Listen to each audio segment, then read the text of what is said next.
Bismillahirrahmanirrahim. Assalamualaikum warahmatullahi wabarakatuh. Alhamdulillah, jumpa lagi bersama saya di channel Tau Umbasan. Alhamdulillah teman-teman, puji syukur senantiasa kita panjatkan kehadirat Allah Subhanahu wa taala, dan salawat tentunya tetap tercurah kepada junjungan kita baginda Nabi besar Muhammad sallallahu alaihi wasallam.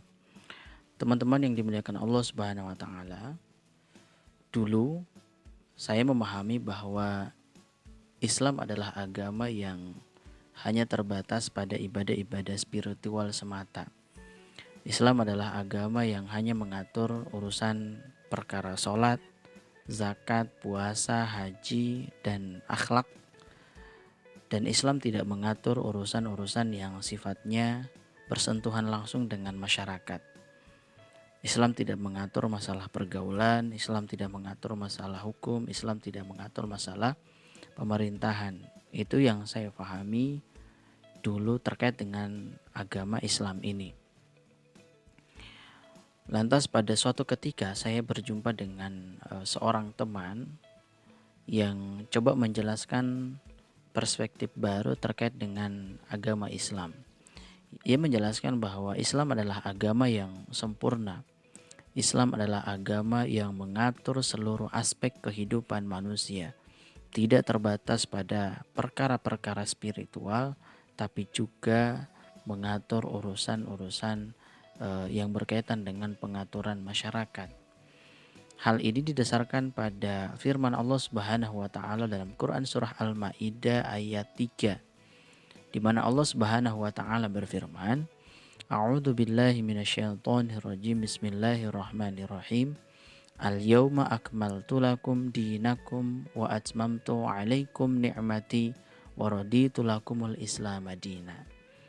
Yang artinya kata Allah Subhanahu wa taala, pada hari ini telah aku sempurnakan untukmu agamamu. Telah aku cukupkan nikmatku untukmu dan telah aku ridhoi Islam sebagai agamamu. Nah, jadi berdasarkan ayat ini Allah Subhanahu wa taala menegaskan kepada kita bahwa Allah telah menyempurnakan Islam sebagai agama kita. Arti daripada sempurna menunjukkan bahwa Islam adalah agama yang tidak memiliki kekurangan sedikit pun, termasuk dalam hal pengaturan urusan manusia. Jadi Islam tidak hanya mengatur urusan yang sifatnya spiritual semata, tapi juga Islam hadir untuk memecahkan segala persoalan yang dihadapi oleh manusia di muka bumi ini. Nah, itulah kemudian di dalam Islam kita mengenal ada istilah sistem pergaulan Islam.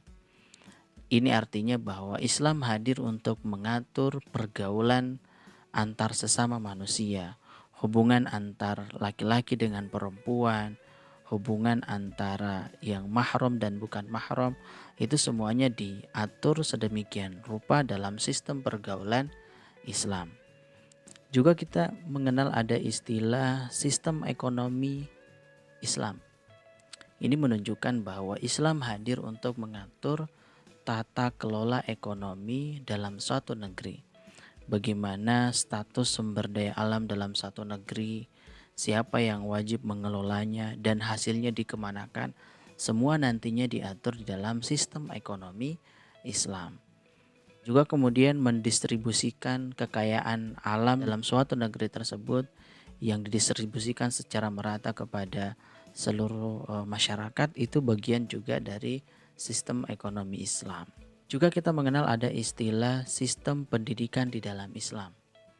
Nah, ini menunjukkan berarti bahwa Islam hadir untuk mengatur sistem pendidikan yang ada dalam satu negeri atau di tengah-tengah masyarakat.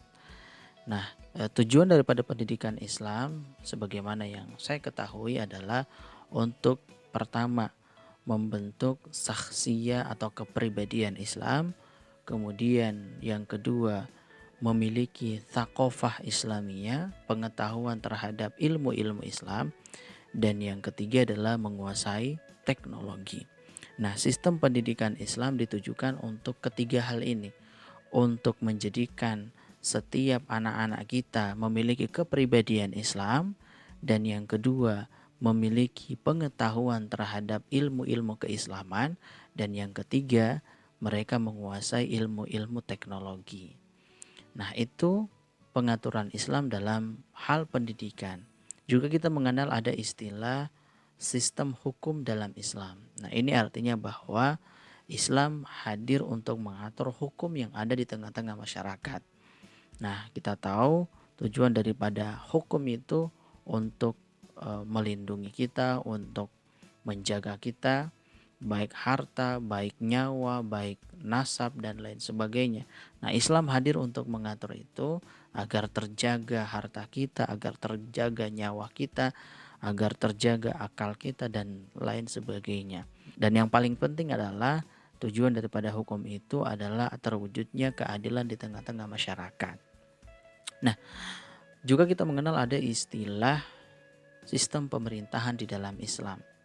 Dulu di waktu sekolah aliyah, saya pelajari ya sistem pemerintahan dalam Islam yang itu kemudian dimulai dari masa Rasul Shallallahu Alaihi Wasallam, dilanjutkan dengan Khulafaur Rasyidun yang dipimpin pertama kali oleh Abu Bakar As-Siddiq, dilanjutkan oleh Umar bin Khattab, kemudian dilanjutkan oleh Utsman bin Affan, kemudian dilanjutkan oleh Ali bin Abi Thalib. Nah, setelah berakhir masa Khulafaur Rasyidun, berlanjut pada dinasti-dinasti. Yang kita ketahui ada 3 dinasti besar dan terakhir runtuh pada tahun 1924. Itulah kemudian perjalanan sistem pemerintahan Islam yang pernah ada di dunia. Artinya apa? Islam hadir untuk mengatur sistem pemerintahan yang ada di tengah-tengah umat manusia, khususnya umat Islam. Nah, kita juga mengenal ada istilah sistem sanksi di dalam Islam.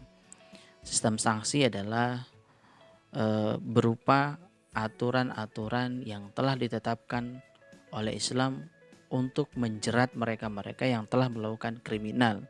Seperti misalnya orang yang melakukan pencurian terhadap harta seseorang, maka jika memenuhi nisab, maka dia akan dipotong tangannya. Jika belum memenuhi nisab, maka tidak akan dipotong tangannya gitu. Nah, inilah